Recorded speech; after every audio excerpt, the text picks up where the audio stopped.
Hello everyone. आज का हमारा टॉपिक है खिलजी डायनेस्टी। देखिए, जो खिलजी डायनेस्टी थी वो सेकेंड डायनेस्टी थी दिल्ली सल्तनत की, और ये जो है 1290 से लेके 1320 एडी तक रूल की। अगर जितनी भी डायनेस्टी दिल्ली सल्तनत में रूल की, उसमें ये shortest time of period rule किए।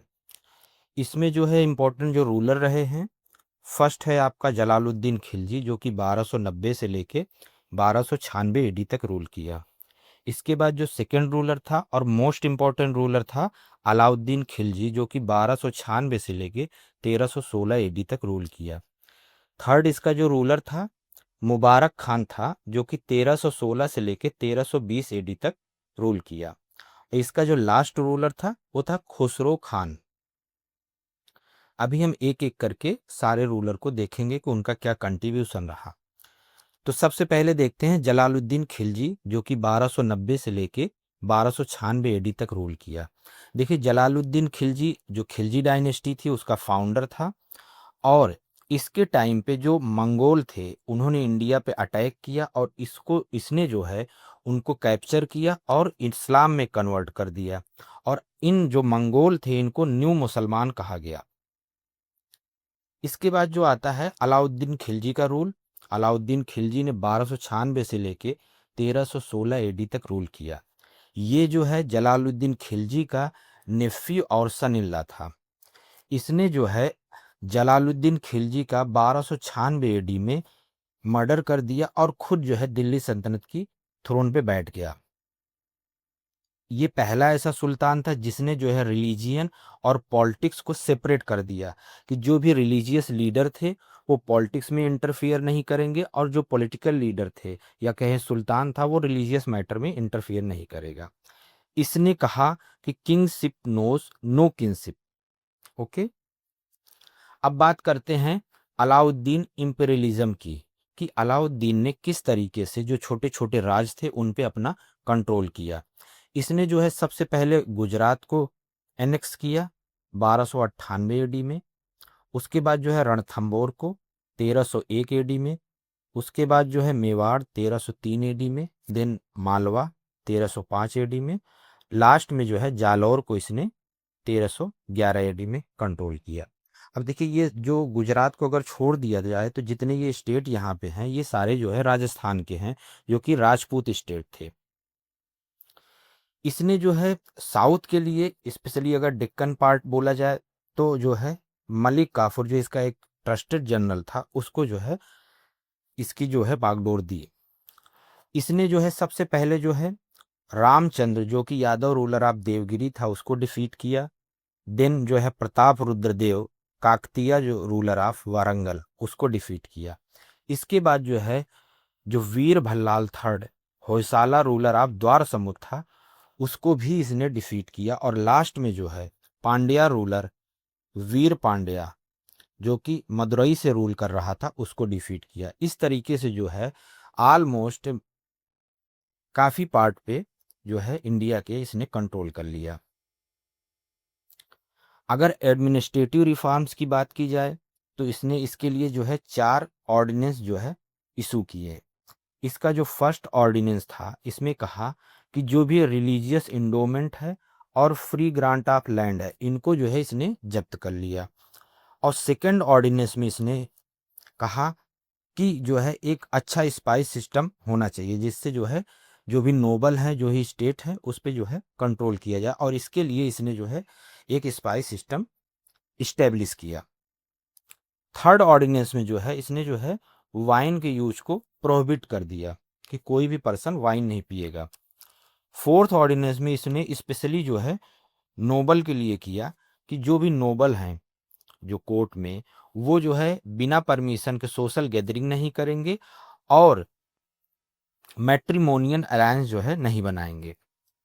तो इस तरीके से इसने जो है स्टेट पे या कहें नोबल पे, कोर्ट पे पूरी तरीके से कंट्रोल कर लिया। इसने जो है आर्मी में करप्शन जो है इलिमिनेट करने के लिए 2 चीजें इंट्रोड्यूस की। एक तो जो है दाग और दूसरा चेहरा। दाग सिस्टम जो था, इसमें जो है हॉर्स जो थे उनकी ब्रांडिंग करनी थी, जिससे जो है इंफीरियर क्वालिटी के जो हॉर्स हैं वो आर्मी में ना आए। और जो है चेहरा सिस्टम किया, जिसमें जो भी आर्मी मैन थे उनको जो है नेम, उनके एड्रेस, उनकी अपीयरेंस को एक रजिस्टर में रजिस्टर करने लगा। ठीक है, जिसकी वजह से काफ़ी हद तक करप्शन दूर हो गया। अगर लैंड रेवेन्यू की बात की जाए तो इसके लिए इसने जो है जो भी स्टेट का शेयर था उसको फिक्स कर दिया, और मीजर जो होता था लैंड का उसके हिसाब से जो है स्टेट का शेयर फिक्स कर दिया। जो भी पीजेंट थे उनको जो लैंड रेवेन्यू के रूप में देना था, जो भी प्रोड्यूस कर रहे थे उसी को देना था। और इन सब के लिए इसने एक स्पेशल ऑफिसर जो है अपॉइंट किया, जिसको मुस्तक राज कहा गया। अब बात करें इसका सबसे कंट्रोवर्शियल डिसीजन जो रहा, जो भी कमोडिटीज थी उनके जो है कॉस्ट को फिक्स करने के लिए। इसके लिए इसने जो दिल्ली में 3 मार्केट बनाई। फर्स्ट जो थी फूड ग्रेन के लिए, सेकंड जो है कॉस्टली क्लॉथ के लिए, थर्ड जो थी हॉर्सेस, स्लेव्स और कैटल के लिए। और इन सब की ओवरव्यू के लिए या कहें कि कंट्रोल के लिए इसने जो है एक स्पेशल ऑफिसर अपॉइंट किया, जिसको साहाना बोला गया। इसके अलावा जो है इसने 2 और ऑफिसर जो है अपॉइंट किए, दीवाने रियासत और साहना मंडी।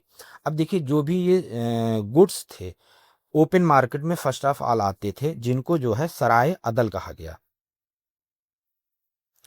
अगर आर्किटेक्चर में इसका कंट्रीब्यूशन देखा जाए तो इसने जो है अलाई फोर्ट जो है का कंस्ट्रक्शन करवाया। इसके अलावा जो कुतुब मीनार कॉम्प्लेक्स है उसका जो इंट्रेंस है उसके बनवाया, जिसको अलाई दरवाजा कहा गया।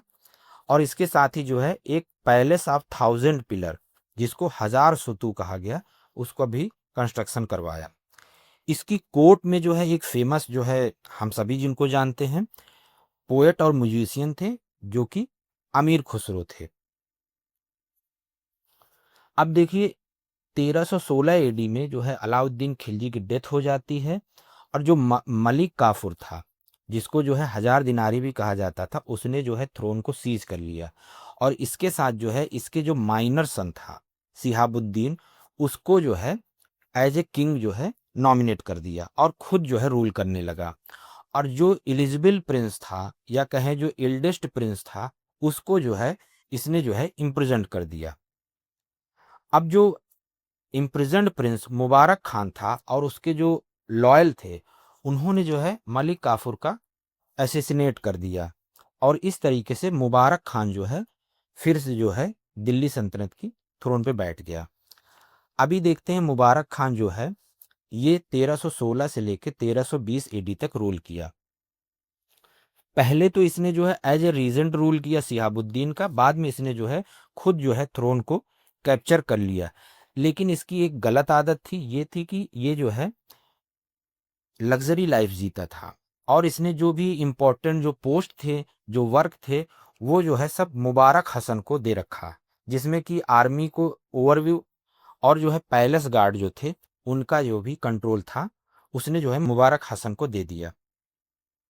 और उसके साथ ही जो मुबारक हसन था उसको जो है टाइटल दी खुसरो खान।